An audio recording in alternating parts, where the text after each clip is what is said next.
উদ্বোধন করেছিল এর আগে।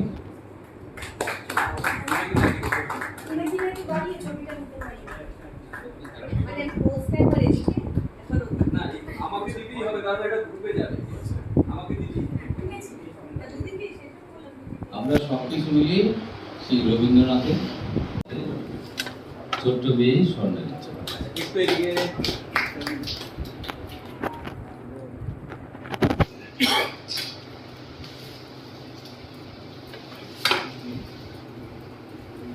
যে দায়িত্ব ছিল পালন করা, তো এরপরে আমি অদ্রিজা মানে ভারতী বন্দ্যোপাধ্যায় তাকে মঞ্চে লিখে দিচ্ছি।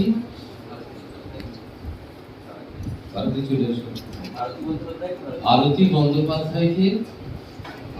বন্দ্যোপাধ্যায় উত্তীয় করাবে। স্বর্ণালী পাশে দাঁড়াও ছবি নেওয়ার জন্য। তুমি দেখো তোমার দুই আন্টি একসঙ্গে।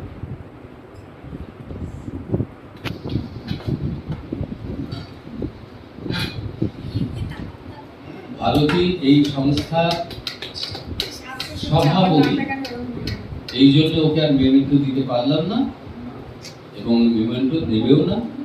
আজকে এই প্রজ্বলনের সভাপতিকে এই ছবিটা দাঁড়াও আজকে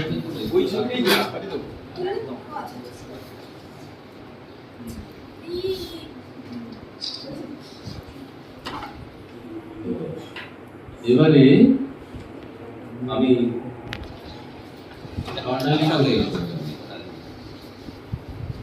আমার ছোট্ট মেয়েকে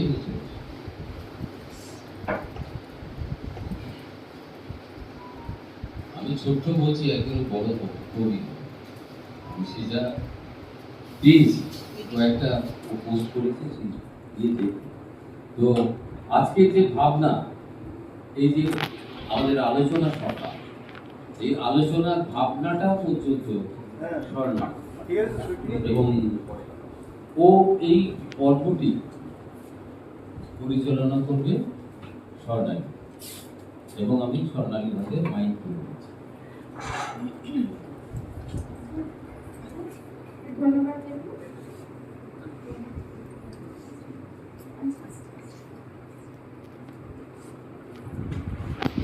ভেবেছিলাম যে খুব ভালো লাগছে, কারো কারো খুব ব্যস্ততার জন্য ওনারা আবার চলেও যাচ্ছে। ঠিকই আছে, আসবে যাবে, হয়তো হবে, প্রত্যেকে তো ব্যস্ত, কিন্তু সবাই আসছে, এটাই হচ্ছে খুব আনন্দ। তো এখন আমরা একটা আলোচনা পর্বে চলে যাব। এখন যে আলোচনাটা, সেটা গদ্য সাহিত্যে কবি রবীন্দ্রনাথ। কবি সত্তা আমরা বলি বিশ্বকবি রবীন্দ্রনাথ ঠাকুর। তো এই যে কবি সত্তাটা, ওনার উপন্যাস, ছোট গল্প, প্রবন্ধ, উনি গানও লিখেছেন, যে গান বিশ্ববিখ্যাত। উনি চিত্রশিল্পীও ছিলেন, নাটকও লিখেছেন। তো তার মধ্যে গদ্য সাহিত্যে কবি রবীন্দ্রনাথের প্রভাব আমরা কতটা দেখতে পাই, এটা নিয়ে ভীষণ শুনবার ইচ্ছে। তো আজকের যারা আলোচক হয়েছে দুজনই কবি।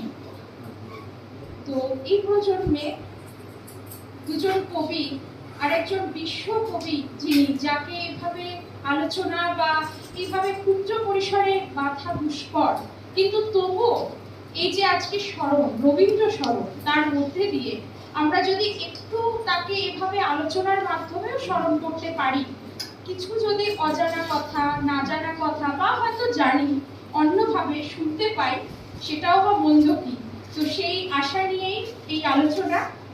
তো প্রথমে আমি আলোচনার জন্য ডক্টর ভারতী বন্দ্যোপাধ্যায়, কবি এবং রবীন্দ্র গবেষক, ওনার কাছে যাব। উনি বিষয়টাকে ঠিক কিভাবে দেখছেন, কিভাবে উনি বলতে চাইছেন। হ্যাঁ, তোমার ওখানে মাইক আছে, মাইকে বলো।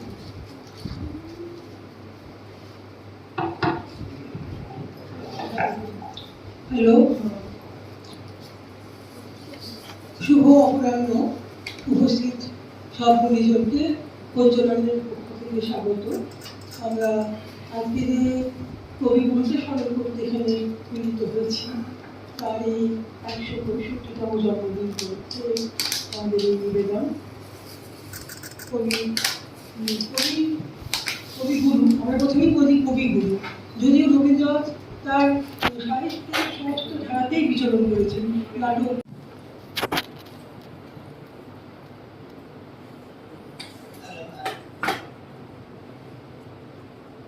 আজ এই সুন্দর মহতী সভায় উপস্থিত থাকতে পেরে আমি সত্যি আনন্দ বোধ করছি, গর্বিত বোধ করছি। অপরূপা, ভারতীদি, স্বর্ণালী যেভাবে আমাকে ভালোবাসা দিয়ে এখানে ডেকেছেন, তার জন্য আমি খুবই আনন্দিত। একটু আগে ডক্টর ভারতী বন্দ্যোপাধ্যায় রবীন্দ্রনাথের গদ্য সাহিত্য নিয়ে বললেন। আমার খুব ভালো লাগছিল। খুব ছোট্ট পরিসরে অনেকগুলো জায়গা উনি ধরার চেষ্টা করেছেন। আমি রবীন্দ্রনাথের একটা জায়গা যা দেখতে চাইছি, সেই জায়গাটা হচ্ছে ওনার গদ্য সাহিত্যে, যেগুলো ওনার শুধুমাত্র ভাবোদ্রেকমূলক বিষয় নয়, অর্থাৎ শুধুমাত্র কবিতা, গল্প, উপন্যাস এটা নয়। যদিও একটু উল্লেখ করেছেন ইত্যাদি, কিন্তু এখানে আমাকে একটা জিনিস দেখতে হবে যে রবীন্দ্রনাথ কোন সময়ে লিখতে এসেছেন। রবীন্দ্রনাথ মূলত যে সময়টাতে লিখতে এসেছিলেন, যে পর্বটাতে রবীন্দ্রনাথ কাজ করেছিলেন, সেই পর্বটাকে বলা হয় আধুনিক সাহিত্যের দিগ্বলয়ের একটা বিশেষ জায়গা। সেটা কি? সেটা হচ্ছে তিনি শীর্ষ আধুনিকতার স্তরে আমাদের দেশে সাহিত্য রচনা করতে এসেছিলেন, তিনি এবং শরৎচন্দ্র চট্টোপাধ্যায়। দ্বিমুখী দুটি সত্তা, অত্যন্ত শক্তিশালী দুজন শিল্পী। কিন্তু রবীন্দ্রনাথকে নিয়ে যেহেতু আমাদের আলোচনা, যেহেতু রবীন্দ্রনাথকে নিয়ে আমরা কিছু কথা বলবো, সেখানে স্বাভাবিকভাবেই বাকি কথাগুলো আসবে না। কিন্তু যে কথাটি জরুরি, যে এই 5টা স্তরে আমাদের আধুনিকতা পরিব্যাপ্ত হয়েছিল। প্রথম দিকে আমরা বলি প্রত্ন আধুনিকতা, তারপরেরটাকে আমরা বলি ধ্রুপদী আধুনিকতা, তারপরেরটা যে পর্বে রবীন্দ্রনাথ আছেন সেটা হচ্ছে শীর্ষ আধুনিকতা, তারপরে অবরোহী আধুনিকতা, তারপর অবক্ষয়ী আধুনিকতা। এই 5টা পর্বে মূলত আমরা দেখতে পাই যে বাংলার আধুনিকতা, বাংলা গদ্যের আধুনিকতা, বাংলা সাহিত্যের আধুনিকতা পরিব্যাপ্ত হয়েছিল। আমি রবীন্দ্রনাথের কিছু কিছু জায়গা আপনাদের পড়ে শোনাবো। যে রবীন্দ্রনাথ এই কাজগুলো করার সঙ্গে সঙ্গে ওনার লেখার মধ্যে থেকে, আমি খুব কম পরিসরে কথাগুলো বলছি, উনি যে দুটো পর্বে উনি মূলত লেখালেখি করেছিলেন, তার একটা পর্ব হচ্ছে 1875 থেকে 1885 বা 1876 থেকে 1885, এই সময় ওনার প্রথম জীবনের কাব্য, প্রথম জীবনের লেখালেখি এবং গদ্য, বিশেষ করে গদ্য সাহিত্য, যেগুলো কাব্য শিল্প বা নাটক নয়, সেগুলোর বাইরে যে গদ্যগুলো তিনি লিখেছিলেন, সেগুলো মূলত লিখেছিলেন এই সময়টায়। এটা তার প্রথম যুগ, এবং এত ছোট বয়সে তিনি এই লেখাগুলো লিখছেন। এবং আমরা অদ্ভুতভাবে লক্ষ্য করি যে সে সময় তার কাব্য কিন্তু যতটা না জোরালো ভাষা পেয়ে উঠছে, তার থেকেও অনেক বেশি জোরালো ছিল তার গদ্য। প্রথম গদ্য লিখতে এসেই যে এত শক্তিশালী একজন গদ্যকারকে পেলাম, সেটা আমাকে অদ্ভুতভাবে অবাক করে। আরো অবাক করে আরেকটা জায়গায়, যে এরপরে যখন 1886 পর থেকে যে দ্বিতীয় পর্ব এলো, এই দ্বিতীয় পর্বের লেখার ক্ষেত্রেও কিন্তু রবীন্দ্রনাথ অত্যন্ত জোরালো একজন গদ্য সাহিত্যিক হিসেবে উঠে আসছে। রবীন্দ্রনাথকে আমি শ্রদ্ধা করি একটি জায়গা থেকে সবচেয়ে বেশি, সেটা হচ্ছে যে বহু কবি কবিতা লিখতে গিয়ে যখন গদ্য লেখেন, তখন তার গাদ্যিক সত্তা, তার কবি সত্তাকে হয় সম্পূর্ণভাবে নষ্ট করে দেয়, আর না হলে সম্পূর্ণভাবে চেপে বসে। এই দুটোর কোনোটাই কিন্তু রবীন্দ্রনাথের ক্ষেত্রে ঘটে। এবং অদ্ভুত ব্যাপার যে রবীন্দ্রনাথ অন্যান্য গদ্যকাররা, সেই যুগের অন্যান্য গদ্যকাররা, পরবর্তী যুগেও আমরা দেখেছি আমাদের সময়ে বহু গদ্যকারকে, কবিকে একই সঙ্গে, কিন্তু তাদের লেখায় ওই ছাপটা থেকে গেছে। তিনি যদি কবি হন, ভীষণভাবে তার কাব্যিক একটা জায়গা গদ্যের ওপরে এসে পড়ছে, রবীন্দ্রনাথের গদ্যেও কাব্যিক জায়গায় এসে পড়ছে, কিন্তু রবীন্দ্রনাথ যে ভাবোদ্রেকমূলক লেখা লিখছেন এটা খুব জোরালো এবং খুব গুরুত্বপূর্ণ। এই জায়গা থেকে রবীন্দ্রনাথকে আমার অন্যতম শ্রেষ্ঠ গদ্যশিল্পী বলে মনে হয়। এবার আমি দু একটা জায়গার উদাহরণ দেব। যেমন ধরুন, ছিন্নপত্রের গদ্যে তিনি লিখছেন, আপনি কোন রকম ঐতিহাসিক বা উপদেশিক বিড়ম্বনায় যাবেন না। সরল মানব হৃদয়ের মধ্যে যে গভীরতা আছে এবং ক্ষুদ্র ক্ষুদ্র সুখ দুঃখপূর্ণ মানবের দৈনন্দিন জীবনের যে চিরানন্দময় ইতিহাস, তাই আপনি দেখাবেন। শীতল ছায়া, আম কাঁঠালের বন, পুকুরের পাড়, কোকিলের ডাক, শান্তিময় প্রভাত এবং সন্ধ্যা, এরই মধ্যে প্রচ্ছন্নভাবে তরল করধ্বনি তুলে বিরহ মিলন, হাসি কান্না নিয়ে যে মানব জীবন স্রোত অবিশ্রান্ত প্রবাহিত হচ্ছে, তাই আপনি আপনার ছবির মধ্যে আনবেন। এই যে বলা, এই বলার যে পদ্ধতি, এই বলাকে ছড়িয়ে দেওয়ার যে শক্তি, কত কম বয়সে রবীন্দ্রনাথ আত্মস্থ করেছিল। এবং আমরা দেখি তার বিচিত্র প্রবন্ধ একটি অত্যন্ত গুরুত্বপূর্ণ লেখা। বিচিত্র প্রবন্ধ কিন্তু দীর্ঘদিন ধরে লেখা হয়েছে, একদিনের লেখা। তার তরুণ বয়সে তিনি লেখা শুরু করেছিলেন এবং মধ্য যৌবনে তার লেখা একটা জায়গায় গিয়ে পৌঁছেছিল। এবং কিন্তু অদ্ভুতভাবে বিচিত্র প্রবন্ধের লেখাগুলি একটা মানসিকতা থেকে, একটা বিশেষ ভাব থেকে লিখিত হয়েছিল, যার ফলে বহু পরেও তার অন্যান্য গদ্যগুলো লেখা হলেও সেই গদ্যের অদ্ভুত একটা মূর্ছনা আমাদের কাছে থেকে যায়। এই সমস্ত দিকগুলোকে আলোচনা করতে করতেই আমরা দেখবো যে রবীন্দ্রনাথ তার গদ্য রচনায় একদিকে রচনামূলক গদ্য, আর একদিকে হচ্ছে খুব গুরুত্বপূর্ণভাবে বৌদ্ধিক গদ্য। এই রচনামূলক গদ্য যেটা, যেখানে ভাবের বিস্তার এগুলো রয়েছে, আর ঠিক তার পাশে যেখানে রয়েছে আরেকটি দিক, যে গদ্য রচনার একটা নতুন রকমের দিক, সেটা হচ্ছে যে তিনি প্রথম কিন্তু ভাবোদ্রেকমূলক লেখা রাখলেন, কিন্তু তাকে মননের সাহায্যে, শানিত যুক্তির সাহায্যে তাকে দেখার চেষ্টা করলেন। এই যে শানিত যুক্তি, বুদ্ধি, মনন এবং কবি কল্পনা, এই সবকটি মিলিয়েই কিন্তু রবীন্দ্রনাথ আসলে বাংলা গদ্য সাহিত্যের এবং এমনকি প্রবন্ধ সাহিত্যের তিনি হচ্ছেন পুরোধা পুরুষ। এবং তিনি গদ্য বা প্রবন্ধকে তিনি শিল্পের পর্যায়ে উন্নীত করেছিলেন। এখানেই রবীন্দ্রনাথের সার্থকতা আমার কাছে গুরুত্বপূর্ণভাবে মনে হয়। আর সময় নেই, সময় থাকলে আমি আরো গভীরভাবে এই বিষয়গুলো নিয়ে আলোচনা করতাম। নমস্কার। সুন্দর আলোচনা, আমরা সমৃদ্ধ হলাম। এই যে দুটি দিক নিয়ে ওনারা আলোচনা করলেন, এবং তার আগে আজকে যখন ওনারা এসেছিলেন আমার সাথে কথা হচ্ছিল যে কি কোন দিকটি নিয়ে বলবেন, আমি তখনই ভীষণ উৎসাহিত ছিলাম এবং উৎসুক হয়েছিলাম যে কতক্ষণে ওনারা বলবেন সেগুলো গোগ্রাসে আমি শুনবো। তো ঠিক ততটাই ভালো লাগা কাজ করছে। আর হ্যাঁ, অনেকটা অসম্পূর্ণ থেকে গেল আলোচনাটা, সেটাও পরবর্তীতে আবার শুনবো। এই আলোচনাগুলো আবারও হবে। আজকে সংক্ষিপ্তভাবে আমরা স্মরণের মাধ্যমে কিছুটা আলোচনা শুনলাম।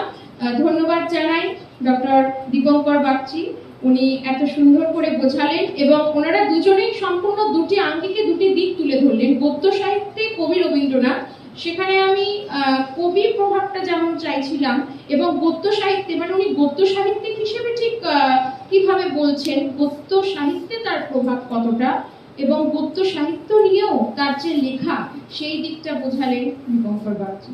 ধন্যবাদ, খুব সুন্দরভাবে ওনারা বোঝালেন। ওনাদের কাছে কৃতজ্ঞ, এবং কবিকে স্মরণ করলেন ওনারা আরো একবার।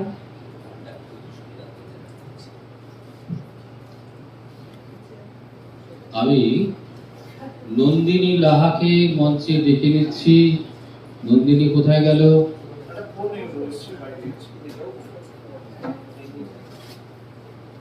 যাই হোক, নন্দিনীকে ছেড়ে দেওয়ার ছিল, কিন্তু ও নেই। তো বাড়িতে ওখানে বসো।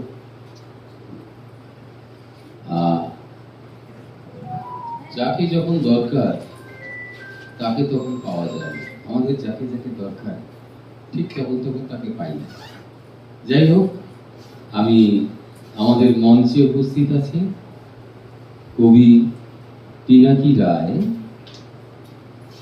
দীর্ঘদিন এই চর্চা এবং সংগঠনের মধ্যে আছে।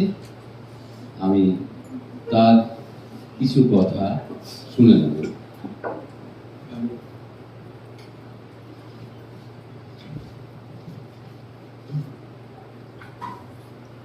হ্যালো হ্যালো হ্যালো কালকে অপ্রত্যাশিত ভাবে আমার কাছে রাত্রিবেলা অনেক রাত অনেক রাত করবো না, আমি তো জেলে থেকে অনেকক্ষণ একটা ফোন আসলো, সেটা হচ্ছে অরূপ আমাকে আমি ভেবেছিলাম আমি কবিতা পাঠ করতে হবে, আমাকে ডাকা হয়েছিল এবং সেটাই কথা ছিল। কিন্তু আজকের এই অনুষ্ঠানের যিনি প্রধান অতিথি তিনি নেই বিশেষ কারণে, খুব যুক্তিসম্মত কারণে তিনি নেই আজকে, বলেছে আমাকে সেই জায়গাটায় আসতে হবে, দুটো একটা কথা বলতে হবে। আমি বললাম যে কবিতা সংক্রান্ত বেশি কথা বলবো না, আর রবীন্দ্রনাথ খুব একাডেমিক বা বুকিশ আলোচনার মধ্যে আমি যাবো না। আমি যদি বলি রবীন্দ্রনাথের প্রসঙ্গ নিয়ে ছোট দু একটা কথা, তার মধ্যে একেবারে সাম্প্রতিক সময়ে ঘটে যাওয়া যা ভারতবর্ষের প্রতিটি মানুষকে আলোড়িত করছে, এই মুহূর্তে এখনো করে চলেছে, এবং যার সঙ্গে প্রত্যেকেই আমাদের জীবন জীবিকা, আমাদের ভালো লাগা মন্দ লাগা, আমাদের লেখা পত্র এই মুহূর্তে অতিবাহিত হচ্ছে।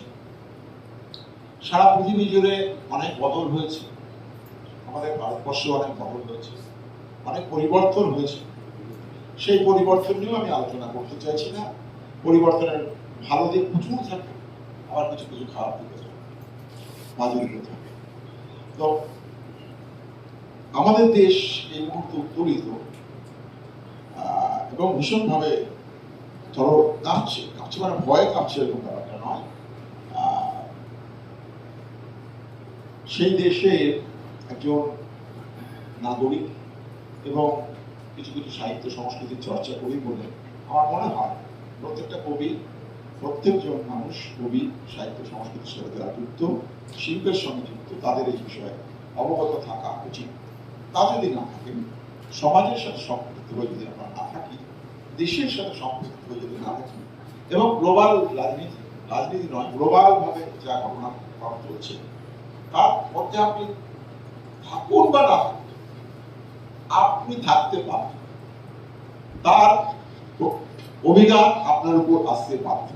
তাই স্বাভাবিকভাবেই আপনাদের এগুলোকে নিয়ে প্রত্যেকের আমাদের বোঝা উচিত। যেটা রবীন্দ্রনাথের সময়, রবীন্দ্রনাথ প্রচুর গল্প উপন্যাস বারবার করে আপনারা শুনছিলেন, ভারতীয় নিয়ে বললেন, দীপঙ্কর সেগুলো আরো সাহিত্য বলছিলেন, প্রচুর লিখেছেন, অসংখ্য লেখা। তারা একদম অল্প বয়স থেকে, শিশু কিশোর বয়স থেকে, আমরা যেগুলো পড়ি, কৈশোর বলে একটা বই আছে, শিশু কিশোর বই আছে, সেগুলো যদি ভালো করে পাঠ করে দেখা যায়, সেগুলো শিশু কিশোরদের জন্য সবটাই নয়, শুধু শিশুদের সামগ্রিক ভাবে অদ্ভুত তার ক্ষমতা। তো তাকে আমরা প্রায় এখন আমাদের যে প্রত্যেকের যে বাড়িতে ঘরে মা বোনেরা এবং যারা আস্তিকতায় বিশ্বাসী, তারা ঠাকুর দেবতা মানেন, প্রায় সেখানেই তাকে আসন দিয়ে রেখেছে। এবং আমরা প্রত্যেকেই মানে চেতনার স্তর থেকে সেখানে তাকে আসন দিয়ে রেখেছি। সেই রবীন্দ্রনাথ রাশিয়ায় গিয়েছিল, আমরা রাশিয়ার চিঠি পড়েছি। রবীন্দ্রনাথের শেষ জীবনে দুটো একটি ছোট উদাহরণ, একটা উদাহরণ। রবীন্দ্রনাথ প্রায় মৃত্যুসজ্জায় কলকাতাতেই শেষ দিকটা, এবং সেকেন্ড ওয়ার্ল্ড ওয়ার তখন চলছে, মারাত্মক চলছে। স্ট্যালিনের নেতৃত্বে রাশিয়ান ফোর্স, তার সেই ফোর্স প্রবল বিক্রমে ধীরে ধীরে এগোচ্ছে।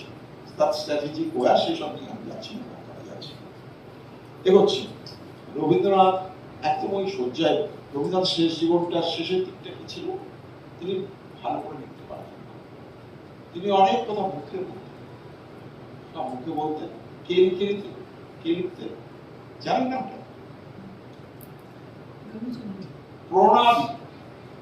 প্রমথনাথ ঋষি, মূলত আরো ছিলেন অনেকে, কিন্তু মূলত তার নামটাই উঠে আসে। প্রমথনাথ ঋষি পরবর্তীকালে রবীন্দ্রনাথের মৃত্যু, তারপরে রবীন্দ্রনাথ ঋষি খুব সুন্দর সুন্দর বই লেখা আছে রবীন্দ্রনাথের সাথে তার থাকা সম্পর্কের ব্যাপারে।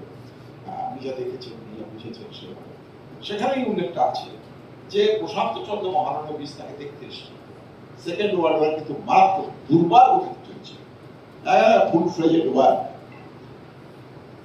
রবীন্দ্রনাথ সেই অবস্থাতেও তার শরীরের যখন খোঁজ নেওয়া হচ্ছে তখন তিনি তার শরীরের কথা না বলে বারবার জিজ্ঞাসা করছেন রাশিয়ান ফোর্সের কি খবর, স্ট্যালিন কি এগোতে পারছে, স্ট্যালিন কি বিভিন্ন সেক্টরে বিভিন্ন জায়গায় যে আক্রমণগুলো সানাচ্ছে হিটলারের এগেন্স্টে, ফ্যাসিস্ট শক্তির এগেন্স্টে, সেটা কি পারছে? এখানে একটা জিনিস উল্লেখ করা হয়, প্রথম জীবনে প্রথম ক্ষেত্রে রবীন্দ্রনাথ তখন বিদেশে গিয়েছিলেন এবং অদ্ভুত কমেন্ট করেছিলেন এবং সেটা প্রায় মোটামুটি হিটলারের পক্ষেই গিয়েছে, হিটলারের পক্ষেই গিয়েছে। রোমানোরা সেই রবীন্দ্রনাথ করেছিলেন নাটক চুপ, সারা বিশ্বের একজন মারাত্মক মানুষ, আমাদের দেশের বডি। সেই রোলা ছুটে গিয়ে তাকে ইন্ডিয়ান নাইটটা বোঝানোর পর তার উপলব্ধি হয় এবং তিনি তারপরে সেটা সংশোধন করে একদম মারাত্মক চাচাছোলার ভাষায়, মানে তার বিভিন্ন চাচাছোলা বলতে তো মানে গালাগালি নয়, অসাধারণ তার ভাষায় তিনি তার বিরোধিতা করেন। সেই বারবার তার মানে উনি চাইছেন ক্ষমতার বেশি কথা দেখতে গিয়ে সেগুলি চাইছিলেন যে রাশিয়ান ফোর্স কিংবা স্ট্যালিনের ফোর্স এবং তার অ্যালি ফোর্সটা যাতে এই যুদ্ধে জয়লাভ করুন। তাহলে একটা কথা বলতে তিনি কি যুদ্ধ চাইতেন? তাহলে কি যুদ্ধ নয়, যুদ্ধের বিরুদ্ধে তিনি প্রচুর, তার ধ্বংস নামে একটা কবিতা আছে, সে কবিতাটা পড়ে দেখুন, অসাধারণ একটা কবিতা, সারা পৃথিবীতে সমস্ত প্রায় ভাষায় ট্রান্সলেট হচ্ছে সে কবিতা। সেই মানুষ তাহলে কি যুদ্ধ চাইতেন?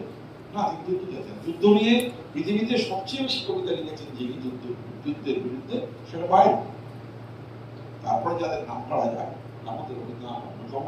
শুধু কবিতা লিখেছেন তাই নয়, গদ্য সাহিত্য তার পুরো সাহিত্য এবং তার সাথে কথোপকথনের মধ্যে দিয়ে যেগুলো যা বেরিয়ে এসছে পরবর্তীকালে ডকুমেন্টস, তাতেও সেটা দেখা যায়।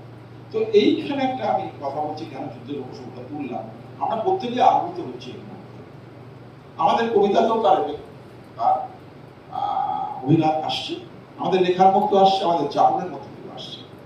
এখানটাকে আমরা যে জায়গায় গিয়ে পড়েছি সেটা মারাত্মক জায়গা। বর্তমান সময় দেখবেন যদি ইতিহাস পর্যালোচনা মানে তার অ্যানালিসিস পর্যালোচনা করেন, দেখবেন ধর্ম একটা সময় মানব সভ্যতার অগ্রগতির সহায়ক ছিল। ধর্মকে সামনে রেখে মানব সভ্যতা এগিয়েছে। দেখবেন ক্রুসেড এই সমস্ত ভালো করে অ্যানালিসিস করুন, তিনি প্রচুর বই আছে, ওরা পড়ে দেখবেন। কিন্তু এখন অর্থনীতির দেশ যেভাবে জায়গায় আছে সেই কাজ ধর্মটা তার কাজ না, কিন্তু এইটাকে সামনে রেখে যে যুদ্ধে আসলে ব্যবসার লড়াই চলছে, অর্থনীতির লড়াই চলছে। লড়াইটা শুরু হয়েছিল কিন্তু এই যুদ্ধে আমরা ইনক্লাইন হলাম, এর সাথে আমাদের সাথে যুক্ত হলাম। যুদ্ধটা শুরু হচ্ছে বেশ করে এই যে এসছেন একটা বাংলাদেশ এসছে না, সারা পৃথিবীর অধীশ্বর নিজেকে ভাবে দেওয়া, সে বাংলাদেশ তিনি কিন্তু তারিফ যুদ্ধ শুরু করে দিয়েছে, সারা দেশ জুড়ে হয়ে পড়ে গেছে এবং সরাসরি তাকে চ্যালেঞ্জ করেছে, শুনবো না, মানবো না তোমার এই কথা, কে তুমি দাদা, কে তুমি দেশের পৃথিবীর বস? তারা শোনেনি, চুপ করে গেছে। ও এসেছিল ক্ষমতায়, 7 দিনের মধ্যে ইউক্রেন রাশিয়া যুদ্ধটা বন্ধ করে দায়িত্ব নিয়ে বলছে, জিতেছে কোথায়? অথচ পারেননি। এইখানে তিনি দায়িত্ব নিচ্ছেন আমাদের এই যুদ্ধটা করছেন বন্ধ করবেন। দেখুন রবীন্দ্রনাথ যখন এই সমস্ত লড়াইটা করেছে কিন্তু এই যুদ্ধটা যখন বন্ধ হয়ে গেল তখন আমি বললাম বিশেষ করে দিচ্ছেন এখনই। দেখুন তারপরে কাতার 3 দিন আগে 4 দিন আগে তিনি একটা অনুষ্ঠানে সেখানে এইসব কথাবার্তাগুলো বলতে গিয়ে দেখা গেল সে কথাবার্তার মধ্যে দিয়ে তিনি সরাসরি পিটার কুককে, অ্যাপল কোম্পানির মালিক, যার 4টা প্রায় কোম্পানি ইনফ্রাস্ট্রাকচার সমস্ত প্রোডাকশনটা শুরু হবে, পিটার কুককে বলছে ভারতবর্ষ থেকে সমস্ত ক্যাপিটালটা এই বিনিয়োগটা তুমি তুলে নাও। পিটার কুক ওনাকে কথা দিয়েছেন যে তোমার আমেরিকাতে আমি নিজের দেশ আমি $500 বিলিয়ন বিনিয়োগ করবো, ও বলছে তুই ভারতবর্ষকে দেবো। পিটার কুক বিকালবেলায় বলেছে, কিন্তু পিটার কুককে বিকালবেলায় সন্ধ্যাবেলার পরে পিটার কুক অস্বীকার করে বলেছে না, ভারতবর্ষের চাকরি অ্যাপেল নিয়ে বললাম, আপেল নিয়ে গন্ডগোল লেগে গেছে। আমাদের দেশে সবচেয়ে বেশি আমদানি করা হয় যেটা যে দেশ থেকে, তুর্কি থেকে আমাদের আপেল আমদানি করা হয়। সে আপেলের কোন দেশ? তুর্কি। কার দেশ? কামাল আতাতুর্ক, কামাল পাশার দেশ, যে নিয়ে আমাদের কবিতা আছে, পরিচিত যে বাংলা মেয়ের কামাল ছেলে কামাল ভাই, অসুর করে সর উঠেছে জোরসে সমান গায়ে, কামাল তুমি কামালকে ভাই। নজরুল লিখছে। আমরা আমাদের আরতি শিল্পী কবিরা বারবার প্রচুর জায়গাটা আরতি পারেন, এখনো পারেন। আমি জানি না সেই পরিস্থিতি এখন ভারতবর্ষে কিংবা বাংলাতে আছে কিনা, যে সেই কবিতা আবৃত্তি করলে আমাদের ঠ্যাং ভেঙে দেবে কিনা। তো এরকম একটা কন্ডিশনে দাঁড়িয়ে আমি বলছি যে আপেল আর অ্যাপেল, এই যে লড়াইটা চলছে, আপনারা এইটা নিয়ে ভাববেন। শুধু কবিতার চর্চা, শুধু সাহিত্যের চর্চা, নিকাশ সেটা কার পাহাড়ে বসে খুব শুনতে খারাপ লাগবে। পাহাড়ে চলে যান, সেখানে গিয়ে একা একা বসে আপনার সামাজিক তার দ্বন্দ্বের মধ্যে যদি না থাকে, তাহলে কিন্তু আমাদের সাথে। ধন্যবাদ, সবাই ভালো থাকবেন, সবাইকে ভালো, অসংখ্য ধন্যবাদ। ধন্যবাদ পিনাকি রায়, বন্ধু পিনাকি খুব সুন্দরভাবে আমাদের বিশ্বব্যাপী ঘুরিয়ে আনলেন। ভালো লাগলো। আমি নন্দিনী লাহাকে মঞ্চে রেখে নিচ্ছি, কারণ আমি চেয়েছিলাম নন্দিনীকে দিয়ে প্রথম কবিতা পড়াতে, কিন্তু তখন পাইনি, মাঝেও পাইনি, তৃতীয়বার পেলাম। ছোট বোন নন্দিনী। আমাদের মধ্যে যারা উপস্থিত আছেন সকলকে আমার প্রণাম, আর মঞ্চে যে সমস্ত গুরুজন রয়েছে তাদেরকেও আমার সশ্রদ্ধ প্রণাম। আমার নিবেদনে কবিগুলোকে নিয়ে একটি কবিতা। চারিদিকে উজ্জ্বল জ্যোতিমণ্ডলী, রবীন্দ্র সৃষ্ট নারীরাও আজ উপস্থিত আছে আপনাদের সঙ্গে। আজকের সঞ্চালক কিন্তু আমি নই, আজকের সঞ্চালক আমাদের অরূপদা। কিন্তু ওই ঢেকি স্বর্গে গেলেও ধান ভাঙে। আমি যেহেতু সঞ্চালনা করি, আমার ওপর ভার পড়লো এই পর্বের সঞ্চালনাটা করা। আমার সঙ্গে ক্যামেরাম্যানও রয়েছে। আমরা প্রথমেই চলে গেলাম সুধার কাছে। সুধার দিকে ক্যামেরা নিয়ে যেতেই সে অস্ফুটে বলল, ও কখন জাগবে? রাজা এসে কি ওকে জাগাবে? এরপর আমরা চলে গেলাম হরতলির দিকে। হরতলি বলল, বলবে আমি হারিয়ে গেছি। এরপর নন্দিনীর কাছে যেতেই সে হেসে বলল, আজ আমার লোকজন আসবে আসবে আসবে। ওদিকে রানী রানী সুদর্শনা দাঁড়িয়ে রয়েছে ন্যায় করে। তার কাছে যেতেই সে বলল, এই ঘরে কি কোনোদিন আলো চলবে না? ওদিক থেকে এলার চিৎকার ভেসে আসলো, এত রক্ত কেন? কেউ উঠলো ডক্টরের মঞ্চ। সবাই ভাবলো আজ কিছু একটা হবে, হয় রঞ্জন আসবে, নয় অমলের ঘুম ভাঙবে। কিন্তু কিছুই হলো না। তিনি প্রবেশ করলে এই চিত্রবাণী হলে। সকলে কানাকানি হতে লাগলো, এই তো প্রবেশ নয়, এই যে আবির্ভাব। রাশি রাশি গোলাপের পাপড়ি তার দিকে আমরা দিতে লাগলাম। তিনি স্মিত হেসে সামনে এগিয়ে আসলেন। সকলে তাকে বললেন, আসুন আসুন, মঞ্চে আসুন। কিন্তু তিনি স্মিত হেসে ওই যে কোনায় দাঁড়িয়ে রয়েছে চণ্ডালিকা মেয়েটি, তার কাছে গিয়ে বলল, জল দাও। অমনি আবারও কেঁপে উঠল এই মঞ্চ। খবর এলো মুক্তধারার বাঁধ ভেঙেছে যুবরাজ। ক্যামেলিয়া ফুটে উঠেছে সাঁওতাল পরগনার টবে। মঞ্চে একই একই উঠে দাঁড়ালো নন্দিনী, সুদর্শনা, সুধা, এলা, অর্তনী। আর দর্শক আসন থেকে উঠে দাঁড়ালো এলা, চন্দনা, আর আপনারা সবাই সবাই মিলে একসাথে গিয়ে উঠলাম, হে নূতন দেখা দিক আর বা জন্মের প্রথম। নমস্কার। রাকা চক্রবর্তীর একটি কবিতা নাট্যরূপ আমি গিয়েছিলাম। আরো একবার সকলকে ধন্যবাদ। আর নন্দিনীকে অনেক ধন্যবাদ, মিলিয়ে সবসময় সুন্দর পরিবেশনা করে। এটা আজকে না, খুব ছোটবেলা থেকে আমি দেখছি। তো আমাদের ছোট্ট কিছু কাজ আছে, দীপঙ্কর একটু বুঝতে হবে, সেই কাজে চলে যাব।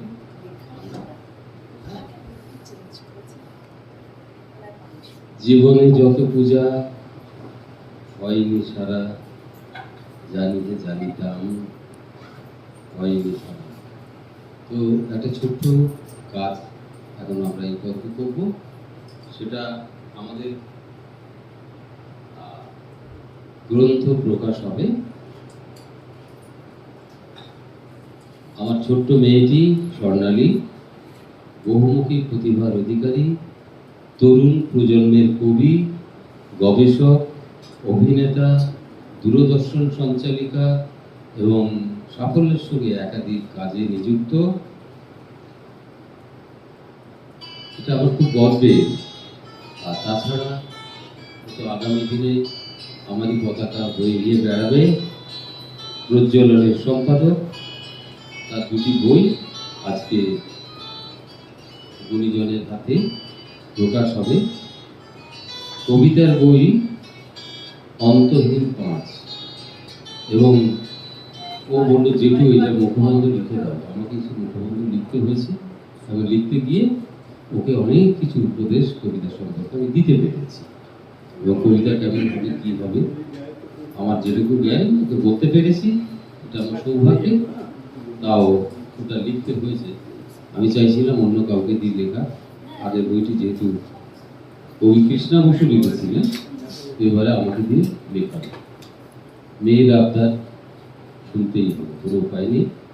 তো এই অন্তহীন সিরিজের 5 নম্বর বইটি আমি আমাদের মধ্যে কবি কমলদেব শিকদার সম্পর্কে স্বর্ণালী দাদু, এই দাদুর হাত দিয়ে ওই বইটি এখন প্রকাশ করে দেওয়া।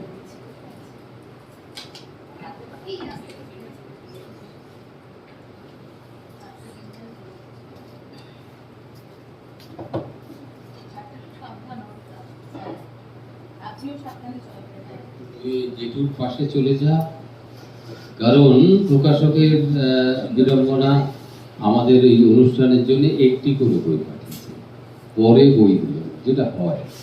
তো এই পুরো ছবিটা নিয়ে নাও, কয়েকটা ছবি নরেশ নিয়ে নাও, কারণ এগুলো রেকর্ডে থেকে যাবে। স্বর্ণালী মণ্ডল তার অন্তহীন সিরিজের 5 নম্বর বইটি উদ্বোধন করছেন কবি কমলদেব শিকদার, এবং কমলদার আশীর্বাদের হাত সবসময় মাথায় থাকবে।